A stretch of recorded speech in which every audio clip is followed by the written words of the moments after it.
Why doesn't the Jeep Gladiator sound like this from the factory? Or maybe even like this?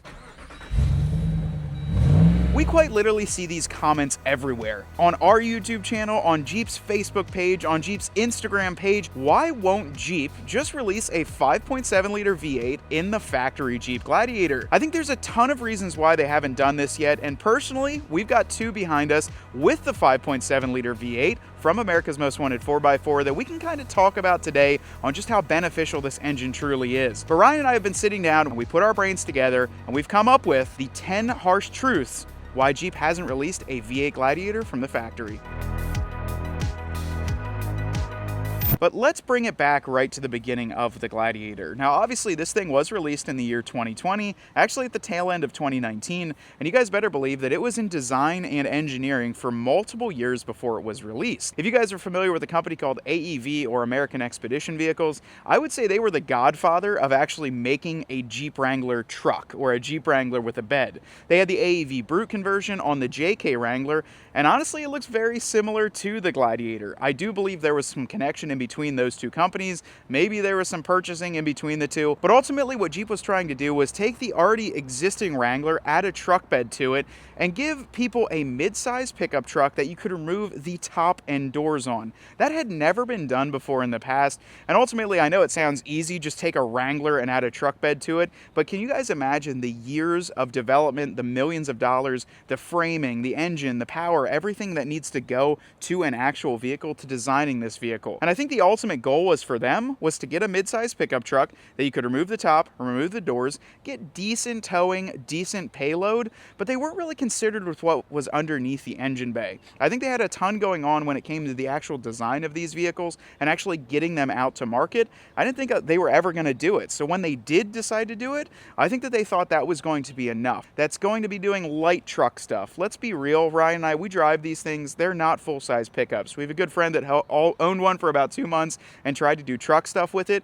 It is not a full-on truck, and it is a mid-size truck that's capable off-road, but they weren't really concerned about what was going on underneath the engine bay at that time. They already had the existing 3.6 liter V6. They decided to put that power plant underneath the hood, and I want to say that was not only for cost savings, it was to use the same engine and the same framework underneath the hood, but it was also because they had enough going on with how cool they wanted this vehicle to look that it wasn't their biggest concern putting a V8 under it. So that's why I think one of the first reasons they never put one in is just ultimately it cost enough just to get the Gladiator out the door and see how it would do, that they weren't concerned about putting a bigger power plant underneath the hood. Another thing that you guys have to think about when they were designing this pickup is that the fact of the matter is this is a mid-size pickup. Now there's a lot of different sizing of pickups throughout the market. Mid-size, full-size, you've got dualies, you've got all sorts of different trucks that surround the entire, I would say, truck market. But midsize is a unique kind of class. It's a little bit newer in the market.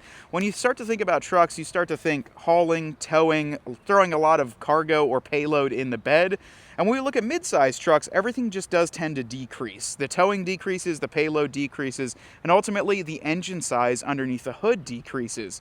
We're going to look at familiar vehicles in this segment of mid-size trucks, and when we start to compare them, it kind of plays devil's advocate as to why they didn't add a bigger power plant under the hood. When the Jeep senior designers and the people in corporate probably look at this, they obviously did market research. You're not going to design a product and dump billions or millions of dollars into it without looking at what else is on the market. Considering what is on the market at the time when this was basically produced and generated was the Toyota Tacoma, the Ford Ranger, GMC Canyon, Chevy Colorado, and a couple more, but I think those are some of the heavy hitters. I would argue the Toyota Tacoma is probably one of the biggest comparable vehicles when it comes to the off-road prowess, but when you look at any of those vehicles, up until about a year ago, all of them either have an inline 4, small diesels, which the Gladiator was offered with, or a V6 engine. Ryan, somebody could correct us if we're wrong, but I don't think anything in the States ever had a V8 power plant from the factory in a mid-size segment pickup truck. And I think that was for a lot of reasons. Obviously, when you're looking at a mid-size truck, you're not towing the world down. You're not trying to haul a 40-foot camper. You just want something that's going to be able to maybe haul your boat, haul a small camper, or take you off-road.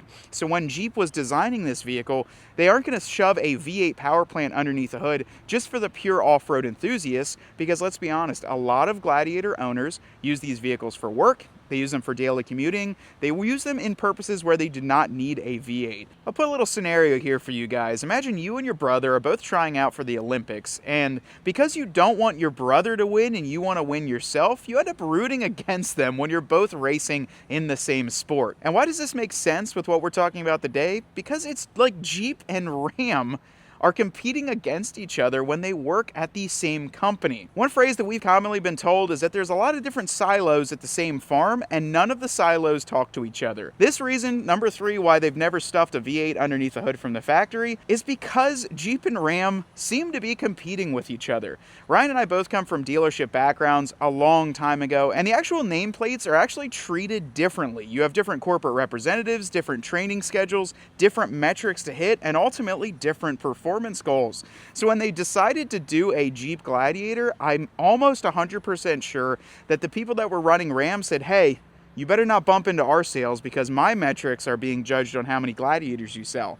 Now, what a weird world to live in where the same company is all still ultimately making the profit, but you don't want competition inside of your own brand. Now, maybe some people at Stellantis or some commenters down below can tell us why that makes sense, but in a perfect world, Ryan and I both run a business, and if we get a sale over here or a sale over here, ultimately we both are still going to make some money off of this deal. I think that what Ram was fearful of is the fact that you have a smaller pickup truck, much like a Ram 1500, but it would compete in sort of the same class. Maybe someone that is looking to buy a pickup truck doesn't need the full towing capabilities and the full size of a Ram 1500, but wanted the V8 power, so that would push him back to the Ram. But they wanted to take the top and doors off. And if the Gladiator had a V8, it would be a very hard decision and ultimately would compete in between the brands themselves. When you've got people in high management positions at either of these brands and they don't want to work with each other, I think you might see a little bit more competition in between your own company. Speaking of fighting with your own brother at the Olympics, this one was actually in the family household, and this was the fact that we think Jeep didn't want to compete with their own brother that had a 392 in the Wrangler. I think a lot of people that picked up the Jeep Wrangler 392 Rubicon in the year 2021 were extremely excited that that finally got life in a Wrangler. Yeah, that sounds nice. It had been quite some time, actually back in the CJ7 era, that there was actually a V8 underneath the hood of something with a Wrangler nameplate. And I know Jeep was majorly excited about doing so, and I think that they wanted all of the attention to be on that vehicle. Doing something for the Jeep Gladiator when it was just in its inception probably didn't make sense at that time because they wanted to focus so much marketing and ad dollars onto the 392 because it was the first time they had done it in a very long time. Now, it's actually funny, Ryan, because we actually have this propped up, and this Jeep from America's Most Wanted, the conversion, we actually used the 392 Hydro Guide and a lot of the other bits and pieces that went into that vehicle. But when we look at what they did designing the factory 392, which I owned back in 2024 and should have bought in 2021 when they were considerably cheaper, we can start to see what the framework and structure of Stellantis was doing at the top. This will lead us into our next point, but what's curious for us is that from what we're being told, the 392 design and actual approval, I believe, started in the 2017, maybe even 2016, to start getting the ball rolling on that. They knew that they wanted to release a 392 Wrangler. They just started to design it, to work it out, get all the kinks out, and actually make this a vehicle that could come to market. That takes quite a long time. We've met with a lot of people at Jeep, and it's not just like they're like, hey, let's just do this, and it rolls out of the assembly line. I'll give you a little example. Picture yourself when you go to do any modification on your Jeep. Look at any piece, from the radiator shroud, the grille support, these little foam blocks. Everything is engineered, and it takes quite a bit of time. When the 392 was released in the year 2021, that was unfortunately around the same time that Stellantis acquired FCA as an entire group, and the former CEO, one of probably, I don't even want to say it, Carlos Tavares, that ran Jeep in the year 2021, we've heard some rumors that they weren't going to actually launch the 392, but because they had so much invested into it already, they decided to go for it. I could be wrong. Some Jeep corporate guys can comment on that, but those are just some things that we've heard, is that they already had a lot of money into it. It was already there, so they thought, let's just release the thing. The Jeep Gladiator was brand new. It was released in the year 2020, and I'm almost imagining probably 3 years prior, they started designing and developing the Jeep Jeep Gladiator itself. But because it had so much money into it, it was a new market for the Jeep brand to get back into the midsize pickup that they didn't install the V8 underneath the hood. If we're being honest, most people that are watching this video, just like ourselves sitting here, would much rather a V8 underneath the hood than any of the other engine options that have been released in the past few years. But government regulation, electrification, and then I would say the poor qualifications of a CEO that formerly ran Stellantis really had a huge impact in the development of new engines and bigger power plants underneath the hood. So if we look back a few years, there was a ton of changes happening in the auto industry, and it wasn't just changes that were to be made right then, it was changes that could have been happening for the future. Back in the year 2020, and even a little bit prior to that, there was a huge push for the electrification and EV or even hybrid setups on a lot of these vehicles. And that wasn't just for Jeep, that wasn't just for Stellantis, that was across the board. Ford, Toyota, Chevrolet, and all of the major manufacturers were gearing up for a very big potential to have regulations tightening crazy down on big gas guzzling vehicles. Now, I'm not just talking little regulations where, we can still get away with it. We are talking, they thought this was going to be the golden era of V8s. We got to get the final editions, the last calls, all these V8s out of here because there's going to be a huge governmental regulations on what's underneath the hood. And honestly, we need to invest a lot of money into that. I think that's why we saw such a push for the 4xe vehicles and a lot of the other vehicles that were released throughout that time is because of such a hard push on the governmental side for the electrification of vehicles. Now, the 4xe, from what we're told by a couple people, Ryan, that's why we saw all the Buzz models back then in all 4xes. They were trying to push these vehicles, trying to get the public approval, and let's just be honest, it just wasn't happening. A lot of people were not going for the EV stuff, and I think a lot of the automakers also were very against it, but you've got to look at their side from a business aspect, as they don't want to be 5 years behind and just say, you know what, that's never going to happen, and then all these mandated requirements come out in the major government rulings, and you have to have everything back to EV. I also don't think it helped that the former CEO was a big push on electrification, and he was a huge fan of it, so mixing that with the proposed future government regulations definitely didn't help as to why they didn't put a V8 underneath the hood. I think personally we would have seen a lot of different things happening if these regulations wouldn't have been coming about and the future predictions were a little bit different than what we saw actually turning out. I think right now that's why we're seeing such a shift in what's going on at the corporate side of not only Ford, Jeep, Chevrolet, and a lot of other brands, is because of the future hope that we can keep bigger engines underneath the hood. So let's be real, everything we just talked about was about the past, was about the inception of the Gladiator, the previous government regulations, the previous leadership at Stellantis, and everything was just in the past. So why not now? Why don't they do it? There's different leadership, there's less regulation, there's obviously even more desire for a small V8 in the Gladiator pickup. Why don't they just do it? That's what they just said. All of our comments, Ryan, all of our comments are like, just put the 5.7 in the Gladiator, that's all I want. Everything on Jeep's comments is the same. So why won't they do it now? And that's something that we've thought about a lot. You know, obviously we wanted these in our vehicles. Not only do we have it in our giveaway Gladiator, but also in Ryan's Juice behind here. And America's Most Wanted 4x4 has been pumping these things out for a very long time, arguably with much better quality than Jeep, but it's because they know the audience. They know what the customer wants. But why doesn't Jeep do it now is a very interesting question. You know, we were just recently at a Moab 60th anniversary of Easter Jeep Safari. We had the chance to test drive the M715, or it was just the Anvil 715 comment based off the M715 front clip. And I would say a lot of the things that they have out there, sometimes they hide them in plain sight. It's a little bit of an inclination of what's going to happen in the future. And why don't they do it now when they can do it now? I would say the biggest reason is because we are pretty far into the Jeep Gladiator design or model year for this current generation. The Gladiator's been out since 2020. We're now into the 2026 model years. And let's be real, 6 years into the current generation to do an engine refresh might not get people that excited, especially if just a few years later, you're going to redesign the whole thing. When we were out at Easter Jeep Safari, there was a lot of different things that we saw, and we personally do think that a refresh is going to come here within the next few years, maybe even sooner. So does it make sense for Jeep to go through the entire kit and caboodle of designing, engineering, testing, getting government approval,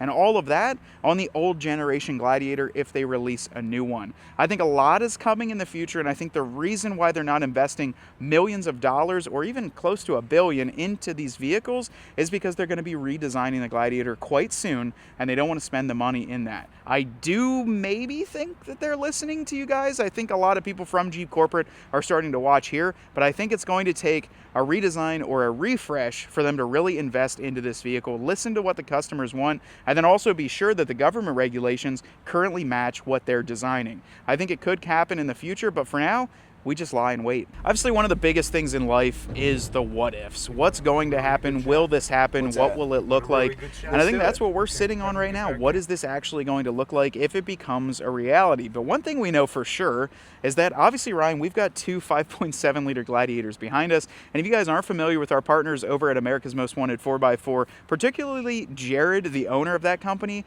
they're willing to make the most badass, the most awesome, and probably the most dialed in Gladiators and Wranglers that we have ever seen. In fact, their modern facility is an old Lowe's building that they've completely restored. So you're not just building a couple Jeeps if you can outfit an entire Lowe's building. Both of these Jeeps were actually outfitted with a 5.7 liter V8 conversion, with all of the issues that come on a stock 392 being completely deleted. Ryan, we've now got front serpentine belt driven power steering, which completely changes the drivability of this. We've got a factory transfer case, and we do not have any of the issues from cylinder deactivation. This is a small, simple V8 that just works. So if you guys are looking to do something to your current Gladiator, maybe pick up a brand new 2026, or heck, you could be lucky enough to win our 2026 Jeep Gladiator Mojave Vice that is already equipped with a 5.7 liter V8 and a host of other of the top accessories in the industry by going onto our website, picking up anything on there, and you'll be entered into that vehicle giveaway, which ends August 31st, 2026. And of course, no purchase is necessary for that.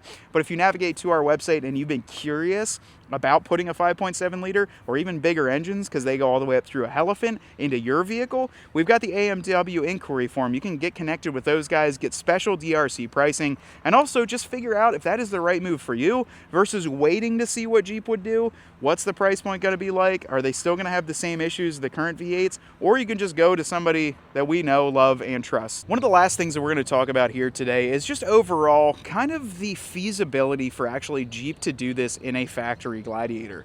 Over the past few months and the past few years, we've been blessed to be able to know some people at Jeep, whether it's at the top, whether it's at the dealership level, but to truly understand the business side of production of these vehicles. We were astounded by how much goes into the design, the development, and the engineering of each and every one of these vehicles. Not only that, we talked to Vince over at Jeep, and he's one of the guys at Jeep Global Design. Just hearing how long, Ryan, it takes to actually release a color. It takes about 8 months. Every body panel is different. They all use different types of paint bases in them. And truly, it is wild to think about that because obviously you and I are like, come on, guys, like just do it. And there's a lot more that goes into this. So when you guys truly start to think about, just like we did a few minutes ago, what all it would take to design and engineer into the Gladiator to actually put the 5.7, it's a little bit surprising on how much you might think. Now, obviously, we have the 6.4 liter, we have a 392 in the Wrangler, but you start to think about how much would change. I mean, just from sheer mounting the engine, you've got the engine cradles, you've got the basket that actually mounts this thing in, you've got to figure out angles, you've got transmission, you've got transfer case, you have the exhaust, the full exhaust because it's longer than the 392, you have the fuel pump, the fuel tank, the electrical wiring. You know, just, oh yeah, we have it on the 392 Wrangler. Well, the Wrangler's shorter than the Gladiator. You have to have this wiring go all the way back. Different pinouts, different sensors, different connectors, different cables, different radiator, the cooling stack's different. A lot more goes into it. And not only that, once you get it all engineered, once you get a proof of concept and the vehicle actually running, now you've got the big bad government to get this thing approved from. You guys remember when the Moab 392 came out, what was that, 4 or 5 months ago? Here in all the CARB approved states, like us in Pennsylvania, you couldn't order it for a few months. That's because that Jeep had to undergo special approval and special different things to get that actually CARB approved. It would be the same thing with a 5.7 liter Gladiator, and I'm sure the entire vehicle actually would have to get approved for all 50 states. So not only do you have to put the time in to engineer it, to design it, to get it to work, but now you've got to get it approved from the government, and who knows how long that would actually take. There's actually a ratio of how much your average mile per gallon can be for a manufacturer to receive credits, incentives, or different things like that. They take your entire fleet as a whole, they add it together and divide by how many vehicles, and that's your average MPG. So that's the reason why there's electrification. The reason why we saw the full EV Recon coming out is to try and average that as high as they can to get the least amount of penalties and fines that they can. So adding another 5.7 liter that doesn't do the best in mile per gallon probably is a crazy idea for them. But overall, the amount of time, the engineering, everything that would go into it, I think that's why they've delayed it. And it also takes into account our last point, is what we just said, is that does it make sense to do it in the current generation or save some of that time, save some of that cost, and put it into a brand new Gladiator refresh to really get people excited about. I think there's a lot going on with it, but overall, hearing the guys from the backside about how long it does take to design a vehicle and then presenting it to the CEO with all of your research, your data, the market, and him just nah. Can you imagine that? And that's what I think happens a lot of time. Obviously, I don't have to say in the close here, if you guys want a 5.7 liter Gladiator, be sure to comment so that Jeep reads it. I think it's pretty obvious right now that just about everyone and their brother wants a 5.7 liter Jeep Gladiator, and it doesn't need to be repeated. But when you actually break down what makes sense business-wise, what some of the thought process is, and then thinking about what the engineers have to deal with, I hope that this one makes a little bit more sense. We started to rationalize why it hasn't become a reality yet, and it does start to make sense as you talk through it. But then there are points, Ryan, where it's like they lost $20-some billion on EVs, and it's like, you could have probably put that into a 5.7. I think you could have designed and engineered it for a little bit less than, I think, 27 billion. You'd have enough to maybe make it happen. Did we miss something or one of the talking points why this hasn't become a reality? Let us know down below in the comments, because we love to chat with you guys down there. And we know that the not the corporate overlords at Jeep are watching, but guys that truly care about the brand are watching, and they're commenting down below. You're probably not going to know who they are because they're going to keep anonymous, but trust us when we say they are watching the comments and they are watching this content. Thank you guys so much for watching. I hope you enjoyed this one. We're gonna go cruise around in our 5.7 liter Gladiators, because I'll be real with you guys, once you drive one of these, you won't go back to a V6. So thank you guys so much for watching. Ryan's behind the camera and I'm here talking to you, and we want you to get out there and earn yours.